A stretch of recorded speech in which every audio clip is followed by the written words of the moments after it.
Salutations, everyone. This is Razor bringing you guys another episode of What Mattered, where I tell you what mattered this week. So, let's get started.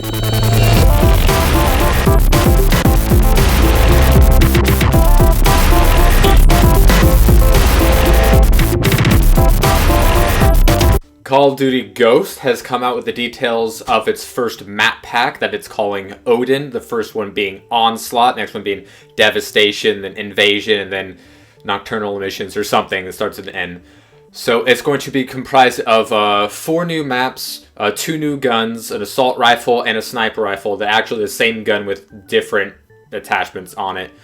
But it will be treated as 2 different guns, as well as a new Extinction map, which is going to be part of a story arc in the DLC.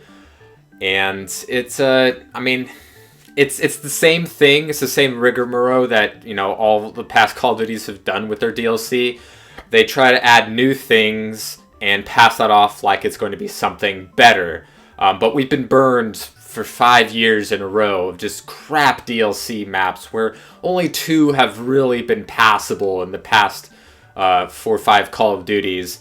But they say that Mike Myers is going to be in this game, which isn't what you would think if you played Modern Warfare 2, where that was a private match mode that a lot of people enjoyed. But part of the Fog map, it will be a field order that you complete. You become Mike Myers, wield an axe, and you chop people up. Basically, just a maniac kill streak from the looks of it. And of course, the other 3 maps will have different map-specific field orders to it as well, just like all the others, with different things that explode in various ways to kill people, as well as like the chem strike from what's it called, Strike Zone. So it just looks like more of the same. They just try to promote that this is new, and if it's new, that means it's good. But of course, that's really never the case in Call of Duty, and this is just going to be more of the same. This is going to be the first Call of Duty where I don't buy any of the DLC, because it's just, I've been burned way too many times, and it's just not worth the time, effort, pain, or money to waste my time with it. So I don't know about you guys, but I'm abstaining from this. It doesn't seem like they're going to be doing enough to this already pretty broken game, and there's just no reason to put this game on life support. In more Ant-Man casting news, Michael Douglas has been confirmed to play the part of the original Ant-Man, Hank Pym, which is going to make Paul Rudd play the role of Scott Lang, the second Ant-Man, who is eventually killed by Scarlet Witch, who is also going to be in the next Avengers. So interesting. I doubt that they'll be going down that route, because she kills Hawkeye as well. But this was an interesting take. I mean, to me, Hank Pym is Ant-Man. I mean, even though he was other things like Giant Man and Yellow Jacket and Wasp and, all these other sort of things, while, Scott Lang became Ant-Man, and then later Eric O'Grady. Thank goodness it's not Eric O'Grady, because that guy's a total douchebag.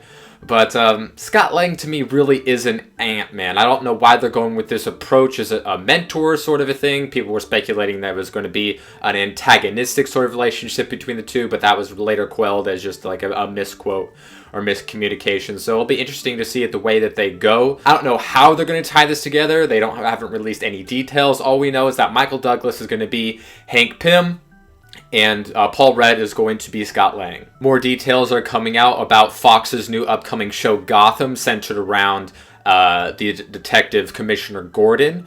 In his younger years, Bruce Wayne will be 12 around this time, and it's going to be a detective kind of series in the Gotham DC universe with up and coming villains that Batman does eventually face, and they say at the end the series will end when Batman dons the cape. So there will be no Batman in the sense that we know him as being Batman, but it's going to be Commissioner Gordon going through those years. There's no set time limit to see how long this is going to take, but very interesting.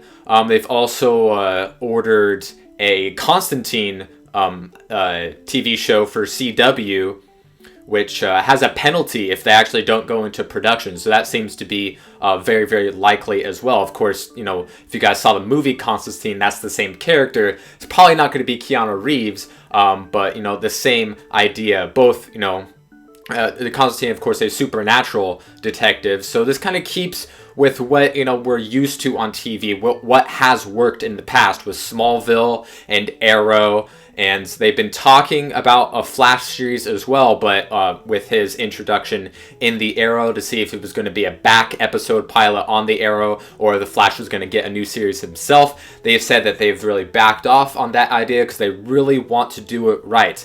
CW also ordered a second script for Amazon, which of course failed a long while ago, and they ordered a second script. They got that back and it said nope. They want to make sure that they do it right, and I really, really appreciate that because we don't want to see more flops, especially when it comes to these superhero-based television shows, which are really more based in the real world. That's what works best for television because Smallville really took place, in a small city, and you didn't really have to, have huge, giant battles. Like, for instance, a Green Lantern TV show just would be harder to translate. The same thing for I think like Wonder Woman, as well as most other superhero or villain based television shows. Keep it in the real world with Smallville and Arrow, and Gotham seems to be the way to go because that's the formula that we're used to. That's what they know that they can produce, and not be super duper expensive, which would be on a different echelon than what Fox and CW can bring us. Based off of failures of other big budget shows like Heroes in the past, which is also mostly based in the real world. But as far as like production quality and CGI effects, these are the kind of shows that make the most sense and have shown success in the past. So we'll see what comes to fruition of Gotham and Constantine, the possibility of a Flash series, which they're really, really being careful of, as well as Amazon, which I don't think is ever going to come to fruition, at least for a very, very long time. On the movie side of things, Fox has also announced that they want to make a Magic the Gathering movie series, which seems to be a bit of a stretch. They do have a producer lined up, a spin-off writer from Star Wars, and it doesn't seem like this is really going to work. I don't know much about Magic the Gathering, the card game, or the lore myself, but I do know what happens with these types of movies, when it comes to, certain properties and video games especially. When they try to get to that movie tie-in, it just, most of the times, it never comes to fruition. We've seen this time and time again with, like, Halo and BioShock and, 1,000 others that you can name.